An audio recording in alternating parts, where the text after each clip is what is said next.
Hi guys, it's Sophie and welcome to another Around the World wrap up. Just before we get started, I have a big bump on my head that you might be able to see through my carefully layered makeup. I walked into a door. I've had loads of people in person ask me, what have you done to yourself? So I just thought I'd tell you so I didn't get it in the comments. So, the first country we're going to go to today is China.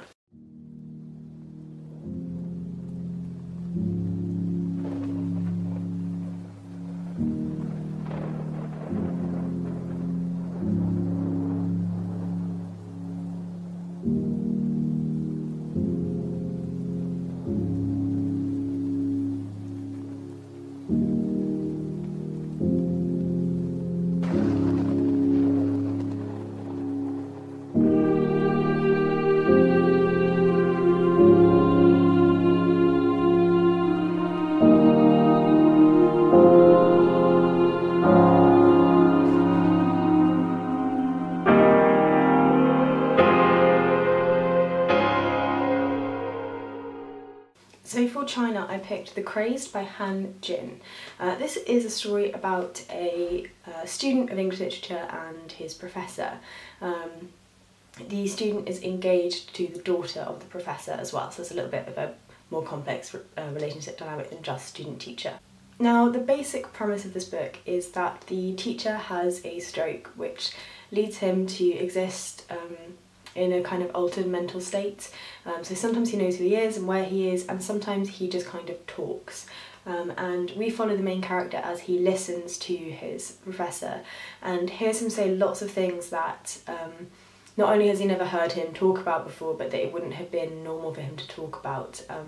And really the novel explores pieces of unspoken Chinese history through this man who, by an alteration in his brain, is finally able to be speaking these truths and remembering all these things that are kind of systematically forgotten by the country.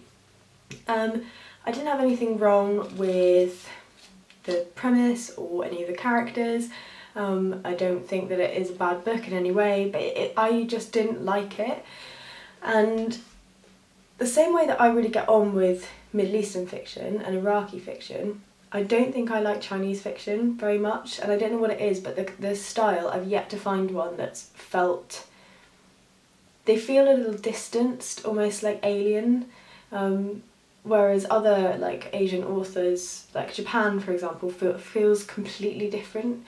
And I don't know, I think as well a lot of what I've read from Chinese authors is all focused on Tiananmen Square or on the re-education camps, and I think in my head what I want is just a story of everyday China rather than always these great political things, which are obviously really important, and I get that that's probably what's going to be in the most famous or translatable Chinese works, but it just feels very distant for me. And I read it quite quickly, but I didn't really love it, but I don't think it's the book's fault, so I'm trying to be quite careful as to how I kind of phrase this, because I think lots of other people might really enjoy it. It's just something about Chinese literature and I that don't fit. There's some disconnect.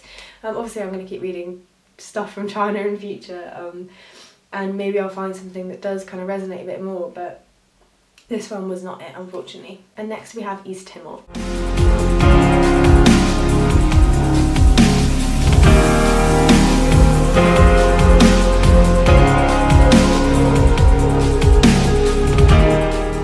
For that I chose The Crossing by Luis Cardoso. This was the one that took me forever to find. It was very out of print, and this was the only one that was possibly there, and I managed to track it down eventually. I'm really glad that I read this, but I wouldn't recommend it to people who aren't doing this kind of challenge. I don't think it's a bad book, and I don't think that I thought it was really informative, and I thought parts of the writing were actually really lovely. But it isn't a book that I would necessarily just recommend. We essentially follow a young boy who is, I think he's kind of like maybe about 10, maybe even a little younger than that when it starts, and we follow his life, his schooling, his adolescence, and him as a young adult growing up in and around East Timor. And the author does a fantastic job of explaining and making clear the culture of East Timor, the political surroundings of East Timor, the feeling, the people, and the manners of interacting with one another and the magic that's still there in the society. And this was just a fantastic book to have read if you're wanting to learn about East Timor. But I would say that generally as a book, it focuses so much on this one country, it can feel a little bit like it's lecturing on the country, if that makes sense. It's kind of trying to pack so much in to this small space that I feel as though that was kind of, there wasn't enough space for like a memoir proper to breathe almost. But yeah, if you're doing a challenge like this, I'd really recommend this. This is one of those countries that is hard to find. This is a good read and you'll learn a lot, but to everybody else I wouldn't rush out to get that one. Next I picked for Lithuania.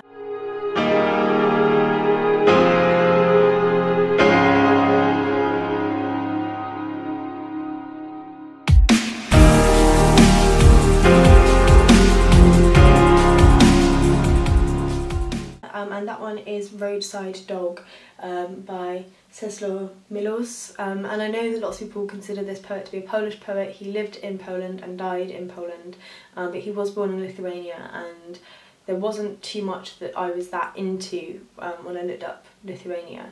Latvia was a different story. Latvia I have two books, that both of which I want to read now, but Lithuania, just nothing grabbed me as much as this did.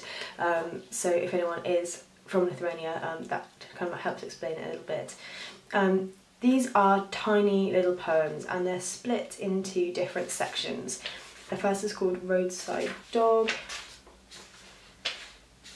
The next is called Subjects to Let. Oh, I thought there were three.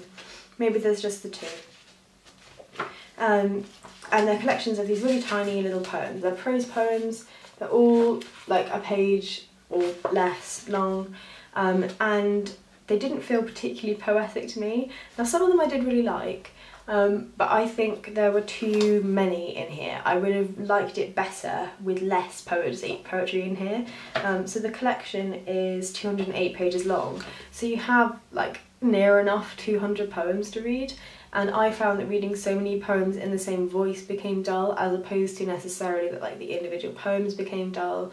There were ones which were more interesting to me and some that were less interesting to me, because he writes on a whole range of different subjects. Like there's ones on poetry, there's ones about famous people, there's ones about what a city is, or lots on religion. Yeah, so there's a whole different, like one on the novel, one on learning. It's kind of everything in here, but I think the way I read it, I wouldn't recommend it in terms of I read it not in one go but quite close together, because by the time I got to the end, even the ones I liked just felt so familiar to the ones I'd already read. I did quite enjoy some of them though. It wasn't as though I completely, hated it and think it's rubbish. I think it's fine. I don't think it's necessarily like poetic in English, if that makes sense. It does read more like just paragraphs of thoughts, and I wonder whether in the original there was more lyricism there that has just disappeared in the translation, because they do really feel more like little paragraphs and essays on topics than poems. But yeah, that was Lithuania. Let me know if you've loved anything Lithuanian down below. I'm not going to read it this year, but I might do in future. Yeah, that was Roadside Dog. And next I have my pick for Colombia.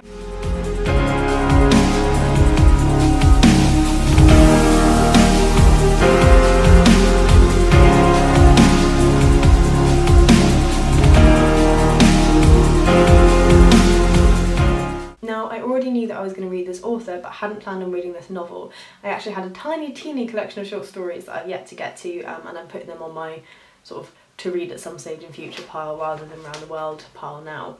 And that one is Gabriela Garcia Marquez's Love in the Time of Cholera. The reason I picked this one up is because it came up in my In Real Life book club as our pick for that month. It's a big old chunky book, and I was really scared of it going in because it says classic on it, and I'm afraid of classics. Yeah, I really liked this book, and do you know what? Going in, I really didn't think I would. I was very like, it's going to be a love story, or it's going to be something just dull, and I'm going to have to worry about women in society. There's a lot of, classics seem to be a lot of like women in society, and I just had no interest in that. So I went in with a really negative outlook, and actually I was really pleasantly surprised. The writing's absolutely beautiful and just really like masterful writing. I felt as though whilst the characters were somewhat cliched, they did feel like real people. I think the most interesting thing for me in this book was the exploration of ageing and emotions as people grow up. In terms of the plot, we are essentially following the story of a young man who has fallen in love with a woman that he knew as a teenager, a young man. And he plans to marry her, and they have this very tumultuous love affair, and they're completely obsessed and besotted with one another. But we know from the very beginning, because the very first scene is kind of the end, that when she is an old woman, she has married somebody else, and he comes back to her and she refuses him. So we know that they don't marry, we know that it doesn't work out, and we know that he's still interested at sort of 90 odd or whatever it is by the end of the book. I'd recommend this. I think I would. Yeah, I really didn't think I was going to enjoy it, and I knew I was going to read this particular author because I'm wanting to read for ages, but I thought it would be more of a slog and less enjoyable, and actually I looked forward to reading this, and I'm really glad I did. So I may actually be picking up more of his work in the future and slap myself on the wrist for my assumptions. And the last book I have, I didn't realise was a pick for Around the World until after I read it, but I hadn't bought The Country yet, so it was a nice surprise, and that is Canada.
Now, the book I read, you've probably heard some people raving about.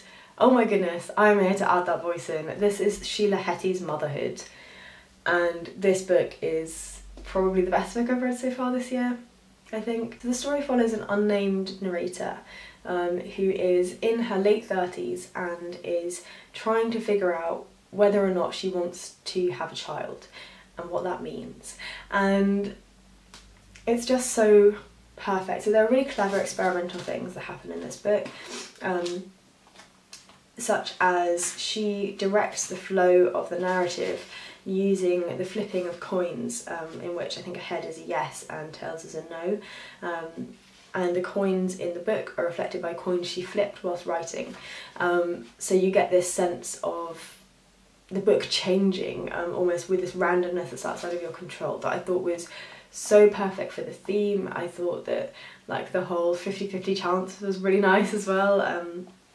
Yeah, it was just so not even life affirming, because I think, to be honest, this book challenged me way more than I'd expected it to. It left me feeling really unsettled, it left me feeling quite unsure of things, and it spoke about a lot of things that people just don't speak about. I read it over a weekend, I read it in a couple of days, and I was like talking to my boyfriend about it throughout and trying to like get my head around these ideas and what was going on in the book. And I think any book that can let you think that much is necessarily fabulous. It's kind of has like feminist themes in it, but it's not disparaging mothers or non-mothers, it's just talking about what the difference is. Anyway, I'm going to shut up now because this isn't just a review of this book, but it's absolutely wonderful and you must try and get hold of it. Please go and get hold of it. I'm so glad that I read that one literally as soon as I could. Yes, so those are my next 5 books for around the world. Someone asked to see the whole picture of the map, so I will insert a little video clip here. So that's how far through we are as of today, which is the 12th of June. So we're getting there. It's looking pretty colourful. I don't know if I'm going to get to halfway by the end of the year. I don't really mind. That's kind of my overall aim.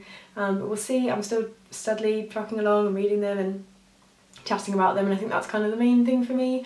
Let me know in the comments down below if you've read any of these, if you've loved any of these, and again, like, if there's anything else from any of these countries that you really want to shout out about, please do sort of chat about it in the comments and recommend them to one another. Okay, I'll see you guys soon.